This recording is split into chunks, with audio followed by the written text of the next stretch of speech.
Hi YouTube! Today I am going to do a video about breast milk versus formula. Oh, really? Okay, that's just a bastard. Okay. Anyways, I don't know where I was.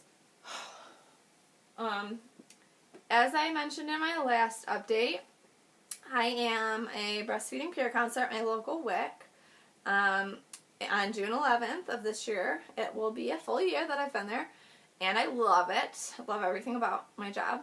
I was actually on a waiting list for the job for 2 years before they had an opening, and we have a group that meets monthly at our local library called the MOBB, Moms of Breastfeeding Babies, and I run the MOBB, so I make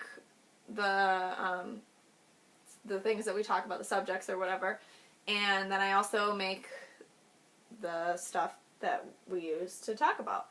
So I took about 2 weeks to do all of the full research of everything that I'm going to talk about today.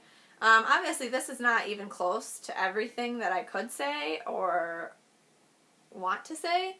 As most of you know, there are just so many things that you just can't. There's no way I could talk about it all. But I am going to talk about some of the things that I think are the most important and key facts. And yeah, so let's just get started. While I was doing the research, let me just say that I got pretty heated a few times. I checked out all the formulas websites, so Gerber, Enfamil, Similac. On each of their sites, there was at least 1 or 2 things that made me mad. I'm not going to get into it because I don't want to make this longer than it should be. And it's not important because I know that the stuff that they're saying is not true. And after watching this video, hopefully you guys will know that it's not true. At work, I had this on a tri-tier, like, nice felt board. But obviously I don't have one of those at home. So I just took extra felt that we had in our little craft cupboard and taped it to the wall. So, sorry for my makeshift felt board, but it works to get my point across. Like I was saying, Enfamil.com, according to them, this is the formula side, and then these are the breast milk ones. They kind of went over the edge, so I did that. It says, proper bottle preparation takes 6 minutes and 34 seconds. Now, obviously, you can make a bottle in 20 seconds if you want to, of formula. But proper bottle preparation, which I think 99% of people do not follow. You should watch the video. Go to their site and watch the video. It actually kind of disgusted me because formula to me is just so, like, gross. So it was grossing me out to watch it. And my boss was watching it with me and she was like, oh, I'm going to puke, I'm going to puke. Yeah, we're all kind of on the same page. But, so that's what they said. And then I wanted to add a little humor because I'm so funny. So under the breast milk side, I put, according to me, it takes 5 seconds to put a baby on your boob. And I'm sure you could probably do that in less time too. If you're naked, you could just go, that's like 1 second. And obviously we didn't really time it, we were just kind of guesstimating. But if you look at that right there, 6 minutes and 34 seconds, and something that can be done in 5 seconds or less, obviously I would go with the breast milk.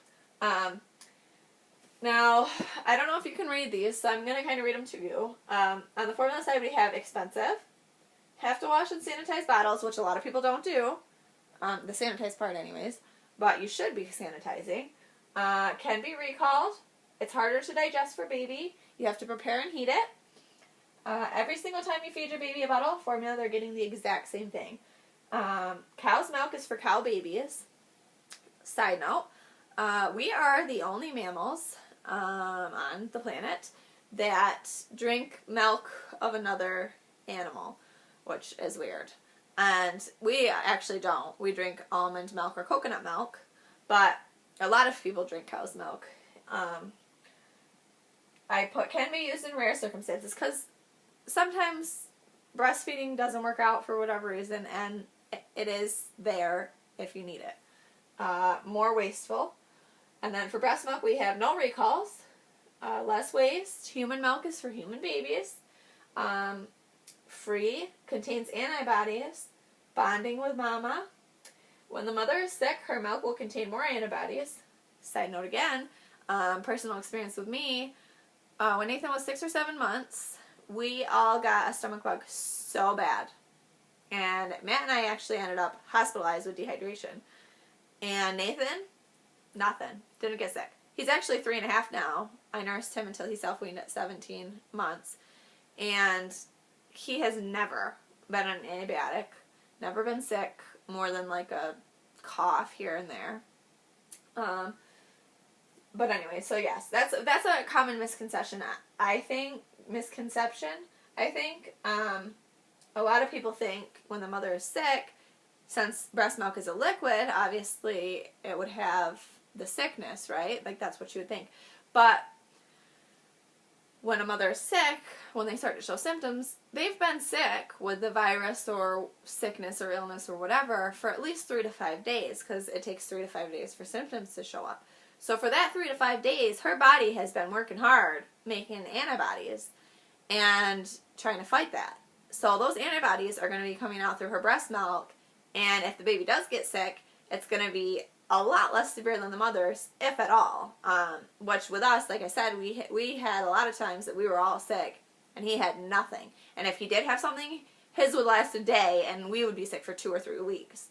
So there's that. It's easier to travel. A diaper and the baby. Always changing. Perfect temperature. Easily digestible and always ready. Okay.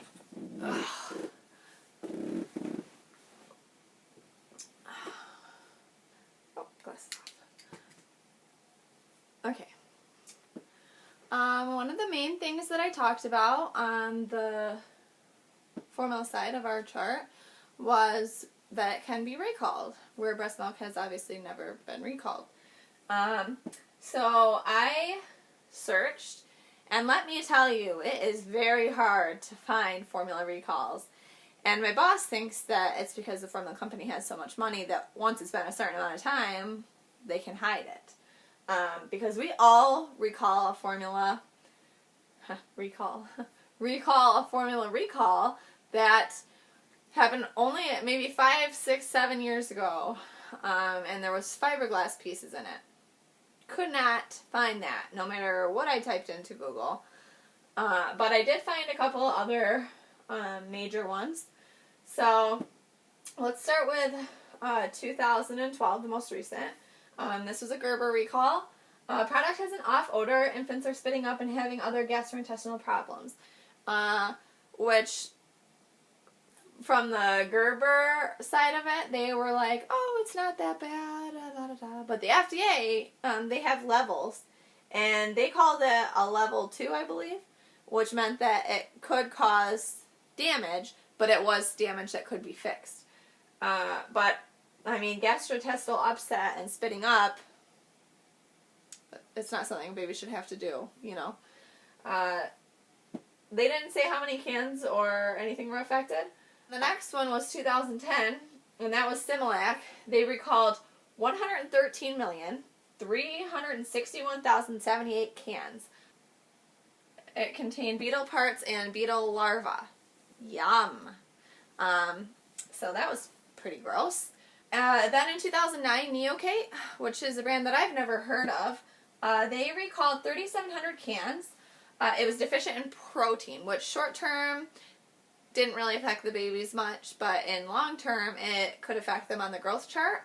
So, say you had 20 cans of it for whatever reason, and you gave it to your baby not knowing there was a recall, they wouldn't be where they should be growth-wise. 2007, Similac recalled 5,000 cases, and I'm not sure how many cans are in each case, probably 50 or more. Deficient in iron, which if used longer than 1 month caused anemia. So how scary is that? Especially in a baby. 2006, Gentle Ease recalled 41,000 cases. Again, I'm not sure how many cans per case, but that one right there, even if it was only 1 can per case, is quite a few cans. The batch contained metal particles, which is, if aspirated, could affect the lungs. And it also could damage their throat. That's scary. Imagine if you had no idea. That's really scary. So in 2002, there was too many to name. Throughout the year, not all at once, but throughout the year of 2002, pretty much every formula brand that I've ever heard of, and even ones that I haven't, and like the smaller name brands like Parents' Choice from Walmart and things like that, were all recalled at one time in the year for contamination with Enterobacter sakazaki. And I probably said that wrong and butchered it, but it can cause sepsis, meningitis, and necrotizing enterocolitis, particularly in preterm and immunocompromised infants. So that's super scary. The thing about the formula recalls that make them more severe, because it's obviously when you choose formula, you're choosing a manufacturing company to provide your baby with everything that they need to grow and develop. And with anything manufacturing, there's going to be mistakes. It happens in our food all the time. But the thing that makes it worse for the formula is that that's all a baby's getting, especially if they're newborn and, really young infants before they start solids. That's all they're getting. So if the only food that they're getting is a food that's recalled and it's got something terrible in it that they don't recall until something serious has usually happened, it's going to affect them. Whereas with us, we're obviously adults, and so our immune systems are a little bit more there, and obviously we're not going to be eating just whatever food is recalled. So say lettuce gets recalled for E. coli. I doubt any of us are going to be sitting around eating nothing but lettuce and not having anything else. So to us, it's not going to be as harsh as it is to them. So when I was doing this, like I said, it was hard to find them. If there's any other ones that I missed, I'm sorry, but these were like the most recent ones over the last 10 years that I could find. So there's that. The last thing I want to talk about is, in reality, less than 1% of women cannot breastfeed. I think a lot of times women doubt themselves, especially in today's world where formula is so predominant. I think it's kind of starting to switch, though. I think breastfeeding is starting to get back into, like, sort of the norm. The numbers still aren't where I would like to see them as far as breastfeeding, but they're on their way back up. But less than 1% of women in the entire world cannot breastfeed. This is just kind of a little thing. I'm not going to read it to you because it's a lot of stuff, but I just put it there for visual. One of the things that I didn't go in depth about was that breast milk is constantly changing. You start out with colostrum and then you switch to foremilk and hindmilk after your mature milk comes in. Foremilk is usually a light color and may almost be bluish. It contains plenty of protein, lactose, and fluid, and hindmilk is often white or cream colored, and it contains more fat and calories than foremilk. One of the things that I think a lot of people don't realize is that breast milk is alive. Now, this is a thing that I found. This is under the microscope, a drop of formula compared to a drop of breast milk. So this is the drop of formula. As you can see, it's dead. And then the breast milk, it's got white blood cells, which protect against infection, and fat globules help the eyes and brain grow faster. I think that that's like one of the things that I should have mentioned on the other part, where I said that you have to heat and prepare formula, and breast milk is always the perfect temperature. Even if you're pumping and giving your breast milk, you're not supposed to microwave. You're not allowed to microwave. If you microwave breast milk, it kills all of the good stuff. Whereas formula, you're not supposed to, but you could because it's dead and it's not going to kill anything. It would have hot patches and things, but it's not going to kill anything. Breast milk, it would literally kill all the good things. So with breast milk, you just put it in a thing of warm water, move it around in your hands a little bit, and ta-da. One of the components are little white cells called phagocytes. Again, probably butchered it. But they are immune cells that consume and break down bacteria, viruses, and cellular debris. This, along with antibodies, is what helps keep the breastfed babies healthier. So that's not just me saying it. It is a fact. It is a scientific fact that the breastfed babies are healthier. And it's also pretty much a scientific fact that they are smarter. We know that the human baby's brain is not yet fully developed at birth, and it continues to grow and make important connections between the cells of the brain for about 3 years after birth. Once that process is complete, the brain cells may die, but no new cells can be added. Breast milk, because it is designed for human babies, contains all the nutrients a baby's brain needs to reach its maximum potential. Breast milk substitutes, however, don't have all these components. In fact, we don't even know what all these components are because breast milk has so much stuff in it. They've been doing a lot more research lately, but I doubt we will ever know everything that's in breast milk, and I doubt that any company is ever going to be able to replicate it. I found this little study here. I wanted to find a chart comparing the IQ of breastfed babies and formula-fed babies later on in life, but that was impossible to come across. So I did find this study of 17,000 children. The team found that breastfeeding exclusively during the first year of life was associated with an increase in that child's intelligence by first grade. Long-term exclusive breastfeeding appears to improve children's cognitive development, thinking, learning, and memory. Let's see. At 10 years old, the same children who were breastfed exclusively for at least 12 months scored an average of 5.9 points higher on IQ tests than their counterparts. Teachers also rated these children significantly higher academically than control students in both reading and writing. So that's interesting. I'm not going to read the rest of that because that's not important. But I hope you guys found this useful. And if you have any questions or anything you want to add, comment below. Thanks. Bye.